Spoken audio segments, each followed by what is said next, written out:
Na nossa live de hoje, nós vamos falar sobre um tema que é o tema mais importante da vida de cada pessoa. A gente pode chamar a realização da sombra. Na semana, semana passada eu assisti um filme, e esse filme eu compartilhei. Na verdade é um documentário do Dr. Gabor Mate, que é o nome em inglês Wisdom of Trauma, né? A sabedoria do trauma. E basicamente como que a pessoa pode transformar toda a sua sombra, a sua questão, os seus traumas, na virtude e crescer com isso. O Nietzsche fala que aquilo que não te mata te fortalece. E que existem muitos caminhos, e que cada um tem o seu caminho, e a gente não deve aceitar que seja dado. E aquele que não tem caminho, qualquer caminho serve.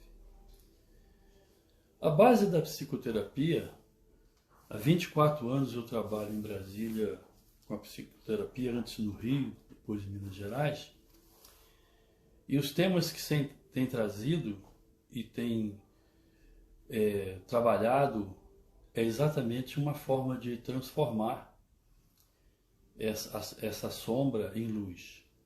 Sombra é o nome de um arquétipo enorme do inconsciente, onde é que está reprimido todos os traumas de várias vidas e também aqueles elementos eternos que são as bases da vida, os arquétipos. Não é? Nesse momento de grande trauma para a humanidade inteira, trazido pela pandemia, e que também mostra o envelhecimento das instituições, nada é mais importante, nada é mais necessário do que uma reforma do inconsciente. Em 1956, no ensaio que o Jung escreveu com o nome de Presente e Futuro, ele diz que nós estamos vivendo, isso foi em 56, é um momento especial que ele chama de Kairos, que significa em grego o momento certo, para a transformação dos deuses e dos símbolos fundamentais. E que essa transformação acontecia a partir daquela época, a revelia do homem. Quer dizer, não era uma escolha consciente do homem, era o inconsciente do homem que estava mudando. E que a humanidade teria que dar conta dessa grande mudança, caso quisesse evitar a transformação devastadora da tecnologia e ciência. Mas como que a tecnologia e ciência ela pode se transformar em alguma devastadora, um prejuízo? Exatamente a questão da criação de matrizes artificiais, que não tem sustentabilidade. A natureza vive num processo de transformação que é o movimento, se construindo e destruindo. Quando nós procuramos conservar as coisas ou mudar, e a matriz dos vegetais foram mudados através dos transgênicos, depois dos animais, com o objetivo de ganhar melhores resultados. Depois houve a descoberta dos códigos genéticos e a possibilidade, por exemplo, de poder clonar uma pessoa a partir de uma célula, ou interferir no DNA para poder mudar o destino da pessoa. Nós não sabemos, como um outro autor fala, Fred Hoyle, quais são as forças que determinam esse processo de transformação, e nunca vivemos esse período de transformação. E ele traz uma ambivalência perigosa, um paradoxo perigoso. Se a gente cria uma matriz artificial essa matriz ela não tem talvez a sustentabilidade da natureza e ela não pode enfrentar determinados tipos de agressões a ela. Então, assim, essa questão, porque antes que a natureza imperava, a gente podia viver eternamente porque a sustentabilidade era absoluta. A partir da interferência do homem no meio da natureza, então essa cadeia, que é a teia da vida, ela é então quebrada. Hoje nós vamos falar sobre a teia da vida humana, que ela fala exatamente nessa questão de tirar do prejuízo um lucro. Quer dizer, o material que está reprimido no inconsciente, porque nós não podemos lidar com ele naquele momento que houve o trauma, ele criou então uma somatização. E essa somatização, ela é tratada pela medicina alopática apenas como um combate ao sintoma, sem desenvolver uma consciência. E todo o processo da psicologia transpessoal, da psicologia analítica, é desenvolver um nível de consciência para que a pessoa possa se tornar o próprio autor e o próprio ator da sua existência. Quer dizer, ele sai de um processo de luta para ele entrar num processo de plenitude, onde as coisas acontecem quase que de uma forma espontânea, quando ele está conectado com a sua própria existência, com a sua própria identidade interior. Essa parte se refere à inteligência do coração. Então, nós tivemos até 1990 a inteligência cognitiva como sendo o padrão de avaliação das pessoas. Então, se descobriu que os gênios cognitivos eles eram também inconstantes e muitas vezes sem controle. Daniel Goleman, então, pesquisa e faz um trabalho excelente falando sobre a inteligência emocional, ou seja, a capacidade de reagir a pressões, a capacidade de trabalhar em equipe. Então, esse passa a ser o padrão. Agora estou falando de inteligência espiritual, que é a descoberta da verdadeira identidade interior de cada pessoa.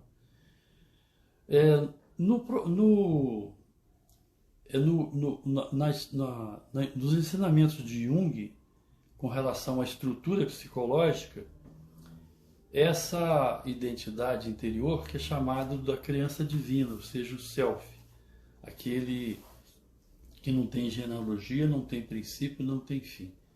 É a criança interior, a criança cujo um dos trabalhos que são colocados nesse filme é esse acesso à criança interior. A outra questão que ele coloca é o problema da relação paterna, que também é esse pai que eu estou falando é o arquétipo do pai, colocado como aquele que dá a identidade, não só a proteção e a provisão, mas a identidade. Então, esse pai é aquele que é colocado no Novo Testamento como eu e o Pai somos um, ninguém vai ao Pai senão por mim.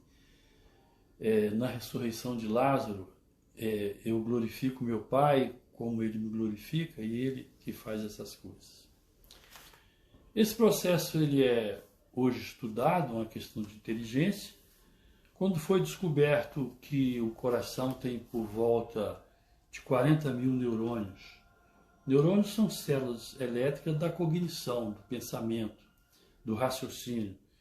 Então, até então se pensava que o cérebro dirigia todas as coisas e que todos os outros órgãos obedeciam o cérebro. Hoje se sabe que nós temos, na verdade, 3 cérebros. O cérebro propriamente dito, a cognição, o raciocínio, aquele que estabelece conceito para as coisas e, de certa forma, organiza a vida.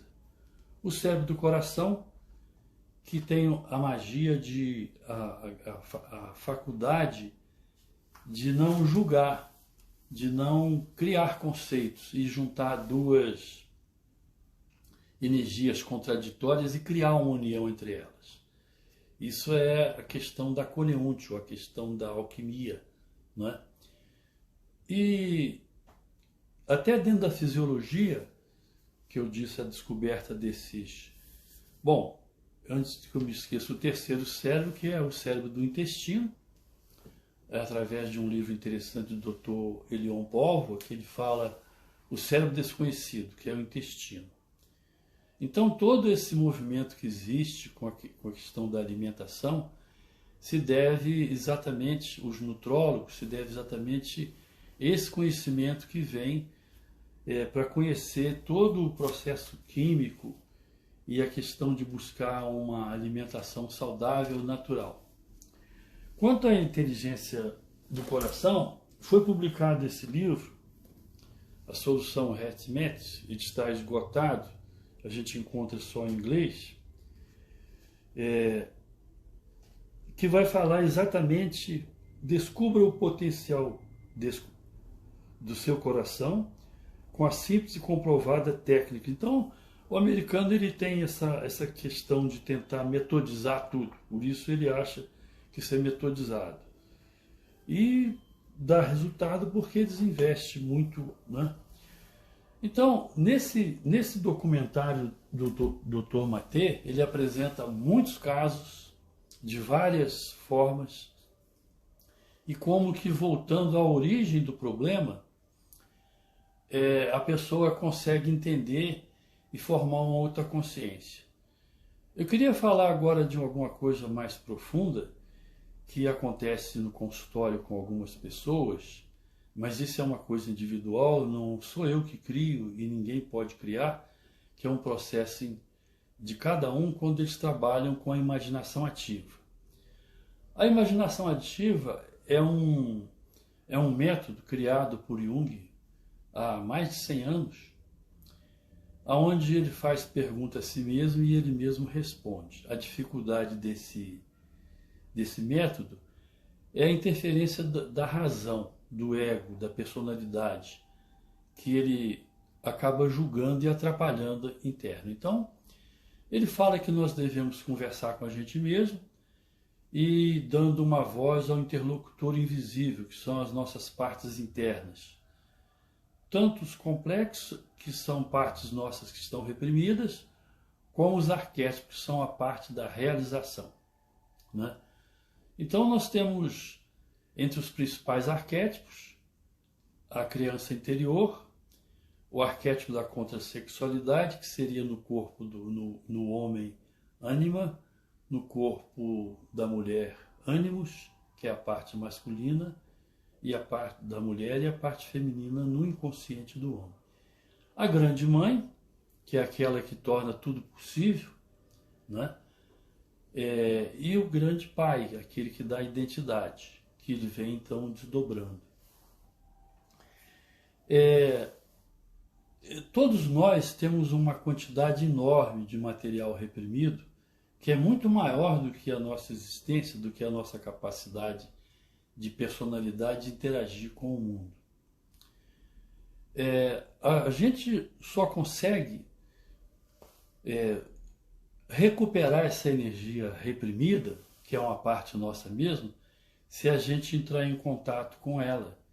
Porque esse material ficou parado num determinado tempo. É uma quantidade de energia e ele constituiu um tipo de personalidade paralela.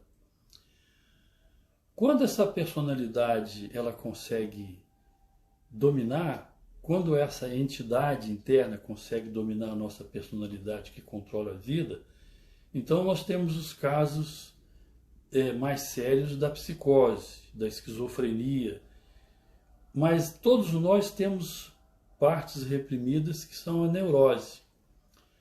A questão, quando através da psiquiatria a neurose é identificada e ela é colocada no CID, é como se a gente colocasse uma sentença sobre isso, colocasse um conceito e a gente deixa de trabalhar com isso porque acha que nós somos portadores disso e acaba isso. Mas os sonhos e as questões elas se repetem para ser resolvidas. Então as pessoas que têm sonho recorrente, é importante que elas anotem os sonhos para poder entender a sua linguagem, não é? Como que a pessoa faz para poder entrar em contato com esse material em tempo real, em tempo de vigília, que é muito mais importante porque nesse caso o ego ele fica convencido da existência de uma outra força muito mais poderosa, que é o inconsciente, que controla tudo. Enquanto isso não é feito, a pessoa entra no processo de luta, ou dos medicamentos, ou do ressentimento, ou do sentimento de culpa, ou então das questões na justiça. A pessoa só consegue resolver e crescer e se livrar quando ela entra em contato com aquela pessoa reprimida. Então aqui eu desenvolvi um trabalho que eu chamo de resgate da criança interior. É um evento que eu faço durante 12 horas, por causa da pandemia o ano passado eu não fiz, onde a gente consegue entrar nessas memórias reprimidas, principalmente da infância, que não foi acolhida.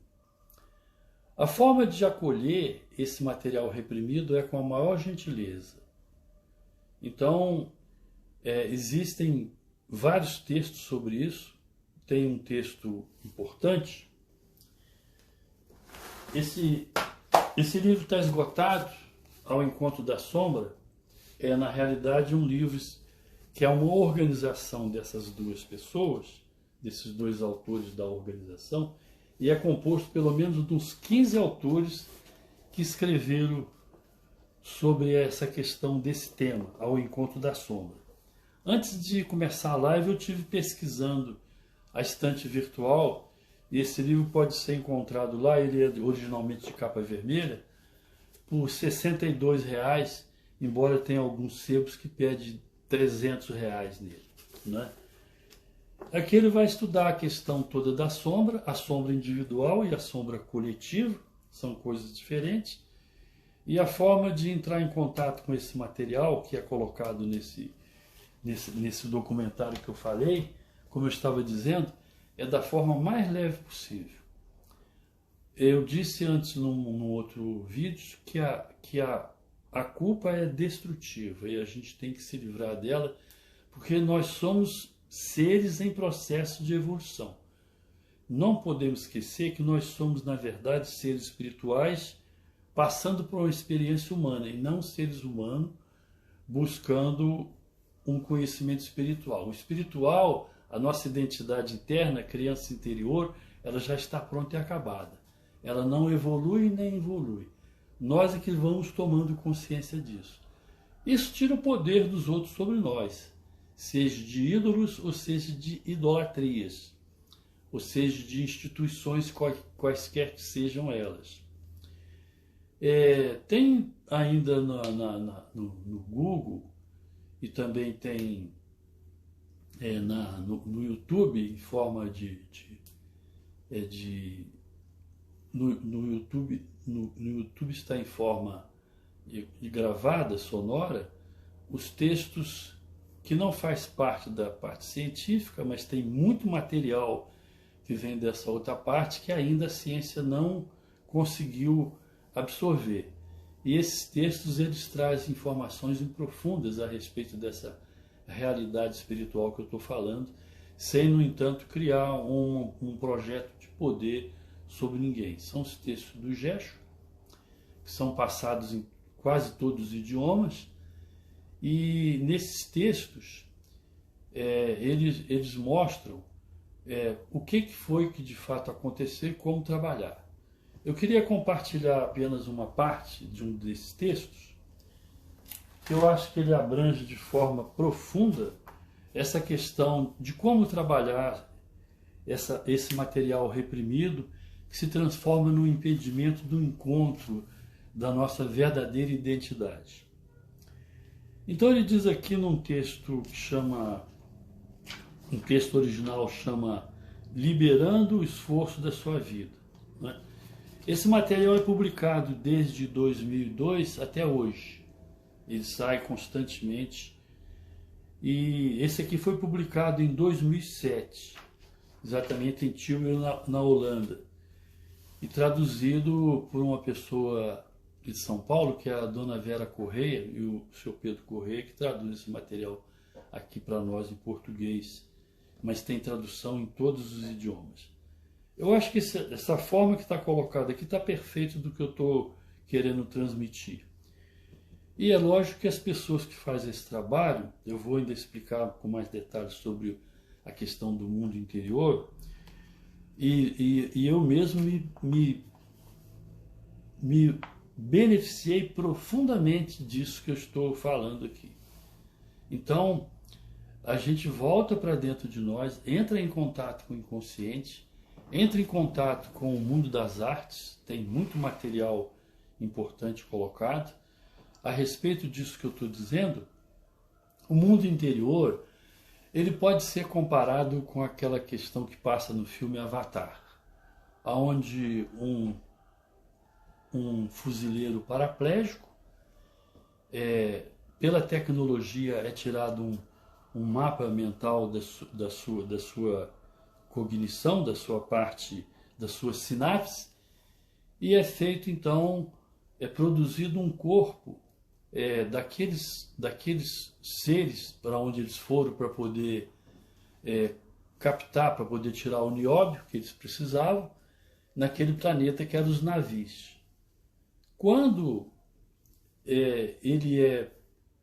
o mapa mental dele é projetado no mapa mental daquele corpo, ele entra em contato com a sua realidade. E tem uma determinada hora do filme que ele fala: lá é a realidade, aqui é que é a ilusão, né? Ele fala que a personalidade dele é a ilusão e o mundo dos navios é a realidade para ele. É um filme extremamente bem feito, muito bonito, né? E naturalmente que essas obras de arte são trazidas do inconsciente, todas elas são produções do inconsciente e contam com essa capacidade artística de mostrar através dos efeitos especiais, né, toda aquela beleza que é vista no filme, ainda mais hoje em terceira dimensão. Antes de explicar sobre a questão do mundo interior, eu queria falar sobre essa parte do trabalho com a sombra, com o material reprimido, que é muito maior do que a nossa personalidade, sobre o texto que eu estava falando do Gershon. Então, ele diz exatamente isso que está aqui. Dentro de cada um de vocês está havendo uma enorme batalha entre o antigo e o novo. Vocês estão levando o antigo para o túmulo. Mas antes que consigam fazer isso, precisarão olhar o antigo nos olhos e fazer as pazes com ele. Do contrário, ele não descansará em paz.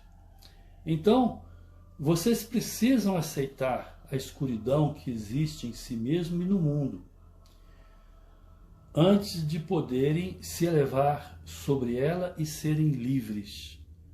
Na realidade, não existe tal coisa como a escuridão, mas como vocês, todos nós, né, nos sentimos amarrados pelas emoções pesadas de tristeza, medo e raiva, parece-lhes que estão lidando com os demônios das trevas. No entanto, em geral, vocês estão lidando com a sua própria resistência a encarar esses demônios e a fitá-los nos olhos e aceitá-los como uma presença viável na nossa vida. Eles são a parte de vocês, a parte que foi ferida, frustrada, mal orientada, principalmente na infância. Eles estão chamando-os para que os reconheçam e os compreendam. Vocês são os guias deles, não seus inimigos.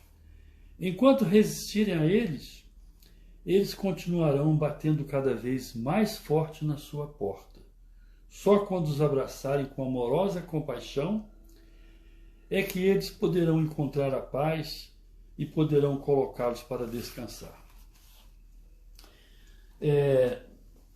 Eu sempre indico para as pessoas a leitura dos livros do Dr. Hollis, pelo menos alguns deles, que ele consegue escrever essas coisas de uma forma bastante simples, que eu acho que seja acessível a todos.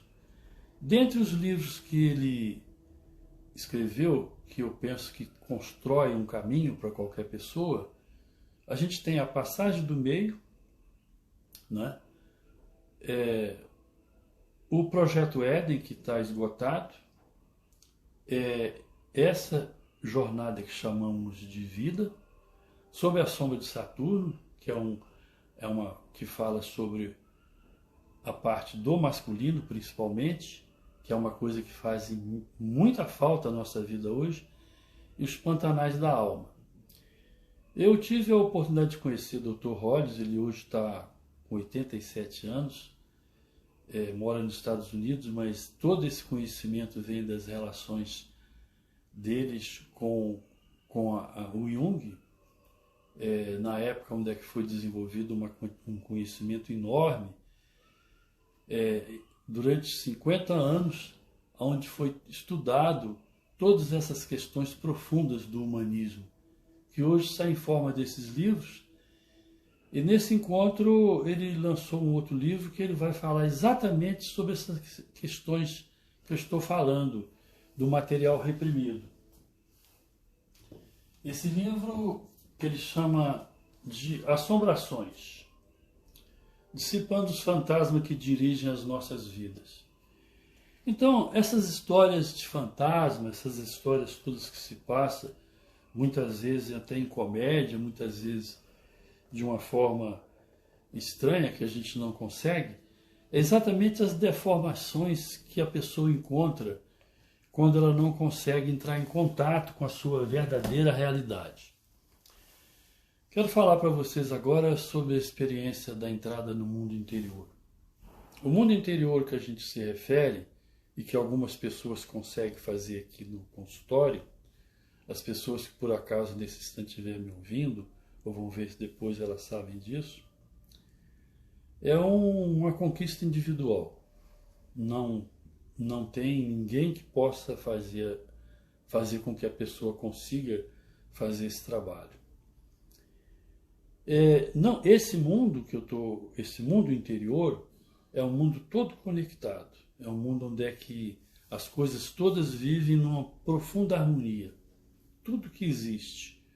Assim como a ideia do Avatar, que os navios conviviam com os grandes e pequenos animais, os vegetais, numa sobrevivência de continuidade absoluta, numa continuidade.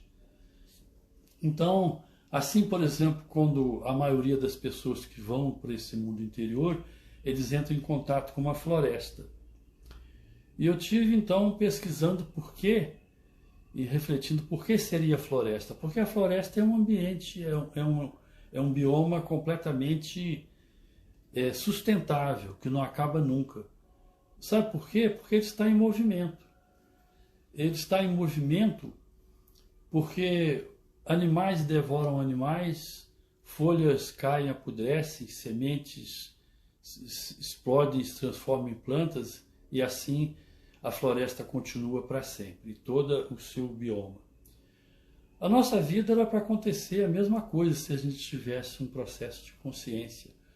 E para muitas pessoas, a velhice não seria uma coisa tão pesada como aparece, de frustração, de doenças e tantas coisas. Por isso que eu acho interessante que esses homens e essas mulheres que cuidam da vida, da mente, eles acabam falecendo muito tarde e do dia para a noite sem nenhum tipo de sofrimento. Porque eles têm um aproveitamento da sua vida profundo. Né? A Universidade de Oxford, ela diz que a vida mais produtiva de uma pessoa é dos 60 aos 70 anos. E a segunda parte mais produtiva é dos 70 aos 80. Então hoje a gente vive dentro de um tipo de uma nova identidade, uma nova coletividade das pessoas que não aceitam a velhice. que não aceitam parar, não aceitam e continuam assim. Então elas têm esse despertar que a gente chama também de segunda infância, ou a segunda conexão, quer dizer, aonde a gratidão pela vida é uma coisa que traz para eles essa felicidade de ter passado, de ter vivido, sem culpa, sem ressentimento, sem nada. Tal qual eu estava dizendo antes num vídeo, né? Como Voltaire falou para o seu confessor, quando ele pergunta se ele se arrependia dos seus pecados. Ele falou, certamente, padre, sobretudo aqueles que eu não cometi. Então eu falava isso para poder falar sobre a culpa, que ela é um processo que manipula e exerce poder sobre os outros, e eu tenho certeza absoluta que esse conhecimento que a gente trata aqui no consultório, que estão nesses livros, que hoje faz esse movimento todo no mundo, desse despertar, porque nós chegamos nesse ponto do despertar, ele evitaria uma quantidade de desperdício de recurso enorme, de sofrimento enorme, de tragédias, de consumo de medicamento, de consumo de patrimônio, né? De investimentos em coisas que não têm nenhum sentido, como o Jung fala, por exemplo. A questão fundamental da vida de um homem, de uma pessoa, é saber se ele está ligado a algo infinito ou não. Se ele souber que ele está ligado a algo infinito, as atitudes dele mudam. E ele vai deixar de perder tempo com coisas que não diz realmente nada. Porém, aí é que entra uma questão interessante. Dentro do contexto, dentro da estrutura do ser humano, nós temos então a parte que é a coletora de experiência de vida após vida, que é a alma, que ela não tem julgamento. Por isso que Newton Bond escreve aquele livro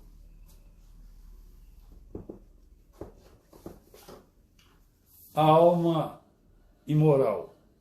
Quer dizer, imoral no sentido que ela não tem julgamento, que ela não tem moral. É interessante, Newton Bond é um outro autor interessante, ele é um rabino judeu novo, tem seus livros publicados em vários idiomas, e ele trabalha exatamente essa questão da ambivalência das coisas.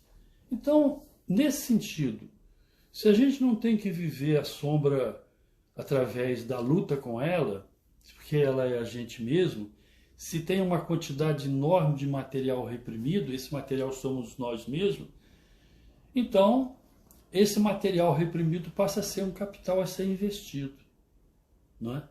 Ele passa a ser aquilo que vai transformar a minha vida.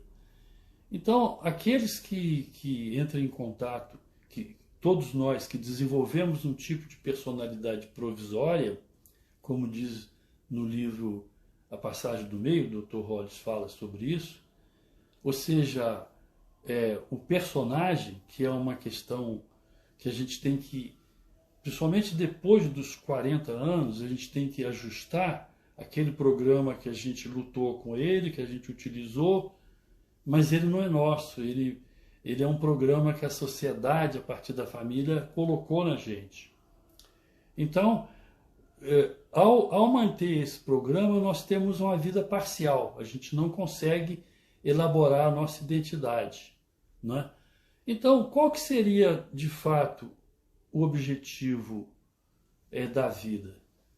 O homem, então, ele pode ser considerado, sem dúvida nenhuma, como um agente transformador de energia, ou seja, um agente que provoca o encontro entre energias contraditórias e cria uma harmonia entre elas. O propósito de viver, o propósito de passar pela vida e entrar em contato com todas essas coisas que é a sombra, os pantanais da alma, os traumas, é exatamente a oportunidade de fazer essa mudança, de fazer essa transformação. Isso não requer nenhum tipo de nenhuma autoridade sobre nenhum de nós, de instituição ou de qualquer tipo de ídolo, embora a gente não tenha nada a ver de julgar as pessoas que buscam esse tipo de ajuda, que eles imaginam que é ajuda. Essas coisas estão todas dentro da pessoa. Então, ela precisa de aprender a praticar a meditação, a ficar no momento presente, a olhar, a não se perder nas emoções tóxicas de raiva, de medo principalmente, porque o medo é uma coisa horrível, ele faz a pessoa pensar que ela tem que ter controle, não é? E essa questão toda, ela nasce, a questão da luta nasce do material que está reprimido no inconsciente, é uma necessidade. Essa necessidade gera uma expectativa, a expectativa leva a uma frustração, porque a outra pessoa ou a instituição não pode estar dentro daquilo que nós reprimimos, e finalmente a frustração leva à luta e tudo volta novamente. A proposta que eu estou fazendo é entrar em contato com a necessidade, aquilo que me faz dependente, aquilo que me faz vulnerável, subserviente a qualquer tipo de processo. Enquanto eu tiver essa necessidade, eu vou estar vulnerável a passar por situações onde que eu vou levar prejuízo em todo tipo de relação, principalmente nas relações afetivas, que esse é o principal motivo que as pessoas buscam o consultório, né? Essas histórias dão um prejuízo enorme, elas duram muito, elas criam abandono de crianças, elas criam prejuízos, elas criam ressentimentos. No entanto, a outra pessoa, ela nunca pode atender aquilo que está dentro de nós. É por isso que, num outro texto, A Doença como Caminho, ele vai dizer que um relacionamento só dá certo quando um não precisa mais do outro. Quer dizer, um não precisa mais do outro quando cada um cuida de si.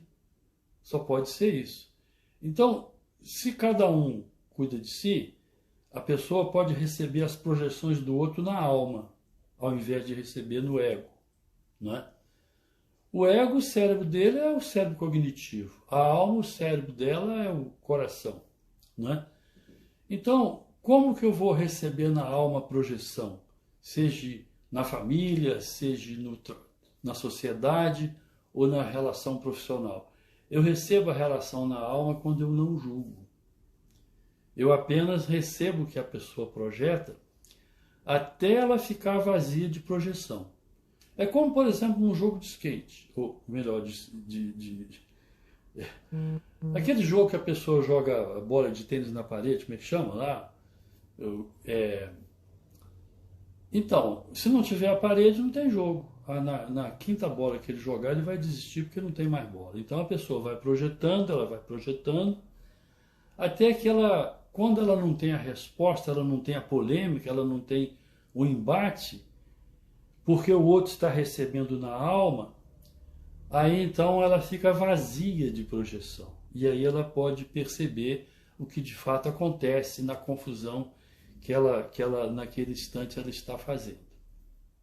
Bom, o que eu estou apresentando hoje, falando sobre essa questão desse documentário que passou, e sobre o principal objeto da terapia, é um processo de transformação.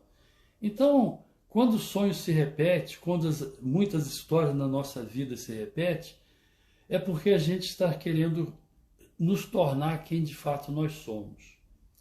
Então, quando nós medicalizamos, quando nós reagimos de forma agressiva ou de forma conformada, com subserviência a essas coisas, isso se repete de novo.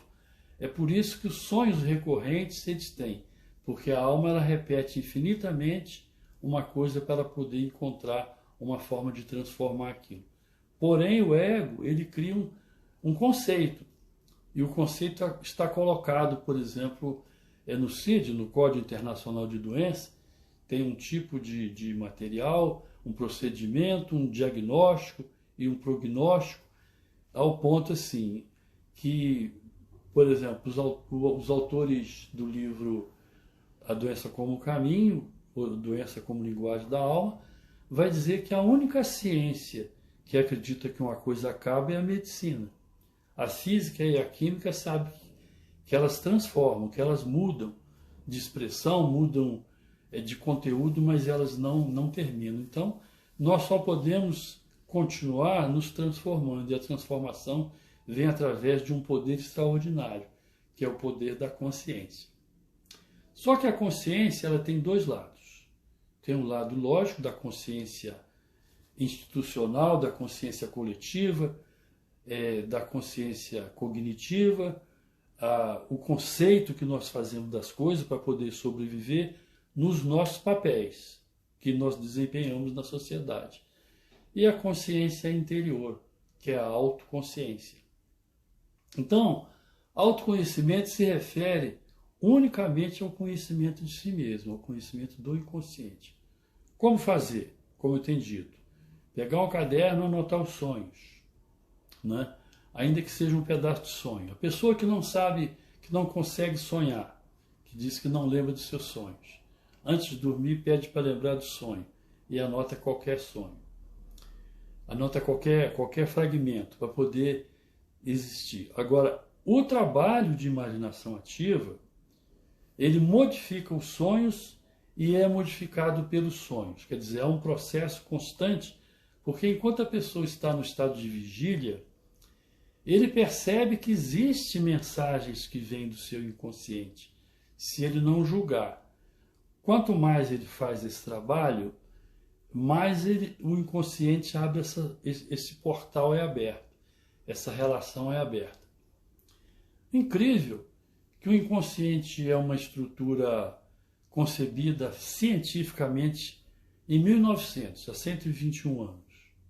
Eu estou falando cientificamente porque passa pelo aspecto de pesquisa, de comprovação, essas coisas todas que a academia exige. Mas muito antes disso, já existia uma busca por esse estado de consciência onírico do sonho. E a gente passa pelo menos um terço da vida, em média, dormindo, com a consciência lógica fora e a consciência do inconsciente mostrando seu material. Uma linguagem arcaica que não faz sentido lógico, que funciona através da simbologia. E a simbologia, ela traduz uma mensagem direta, que não tem deformação de todo tipo de argumento que o consciente pode fazer. São as imagens e são os enredos que vêm do inconsciente que produzem as obras de arte que a gente conhece. Por isso, por exemplo, o material escrito dos contos de fada, As Mil e Uma Noites, não é? Os contos dos irmãos Grimm, os contos do Hans Christian Andersen, Walt Disney. Então, é uma forma de mostrar a fantasia, de mostrar a magia, de mostrar a realidade. A criança vive dentro disso. E a criança dentro de nós, ela não morreu. Ela precisa ser resgatada por nós. Nós somos os pais e mães dessa criança, que está perdida porque não foi acolhida. Então, a quantidade de sonho com criança em estado de vulnerabilidade, que está nu, que está perdido, tem muita gente que sonha que está perdido, que não sabe onde deixou o carro, que não encontra, que não conhece ninguém naquele lugar, daquela cidade, daquele lugar que aparece o sonho, se refere exatamente à questão da criança perdida. Pessoas que também andam no sonho pelos pantanais. Então, tudo isso mostra esse estado que o inconsciente fala, olha, você tem que procurar uma saída, você está perdido. Ela se encontra num lugar onde é que não conhece ninguém e que ninguém responde a ela como se ninguém a visse. Isso é exatamente a mensagem da criança interior. Então, esse despertar, a parte mais profunda é o despertar da criança. É a magia da criança, é a realidade, a vida da criança que nos traz. Esses temas são muito vastos, eu às vezes falo variando um pouco sobre eles. Hoje eu quis falar sobre isso e falar sobre a experiência da imaginação ativa e a entrada no mundo interior, que na realidade não é o mundo descrito pelas obras de Kardec e pelos trabalhos dos espíritos. Aquele mundo é um mundo de auxílio, é um mundo cheio de de pessoas que partiram fora da hora, de forma violenta, que não tiveram oportunidade de realizar o que elas vieram fazer, é uma outra coisa. Esse mundo que eu estou falando do mundo interior é o mundo pessoal de cada um, onde a gente encontra uma conectividade absoluta. Eu espero ter ajudado com esse trabalho, com essa live, né? Estou disponível no meu blog, que está um pouco desatualizado, mas eu estou trabalhando, blogdoosmar.com.br, dentro do meu endereço e telefone.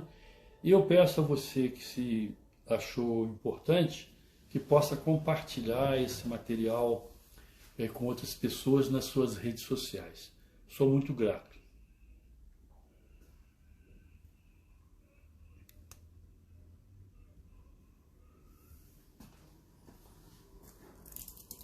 Rapaz!